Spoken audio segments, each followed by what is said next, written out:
এমন একটা রাত্র আসবে, ওই রাত্রে আমি তোমাকে ডাক দিব, ওই রাত্রে আমাদেরকে মক্কা থেকে মদিনায় যাইতে হবে, রাত্রের বেলা সফর করে মক্কা ত্যাগ করে মদিনায় যাইতে হবে।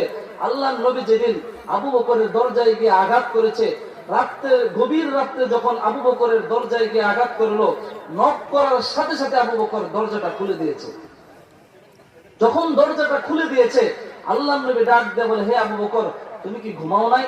আবু বকর ডাক দিয়ে বলে, ইয়া রাসূলুল্লাহ, ইয়া হাবিবাল্লাহ, যেই দিন আপনি বলেছিলেন কোন একদিন রাত্রে আপনার সঙ্গে সফর করতে হবে, সেই দিন থেকে গো নবী, আজ পর্যন্ত আমি বালিশের সঙ্গে আমার মাথা লাগাই নাই।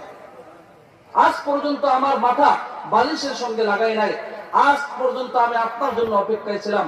আল্লাহর নবী যখন রাস্তা দিয়ে বের হয়েছে আবু বকরকে নিয়ে, যখন গুহার মধ্যে যাবে, আল্লাহর নবীর আগে আবু বকর ঢুকেছে। ঢুকার পরে দেখে গুহাটা অনেক ময়লা হয়ে আছে। আবু বকর তার শরীরের চাদরটা নিয়ে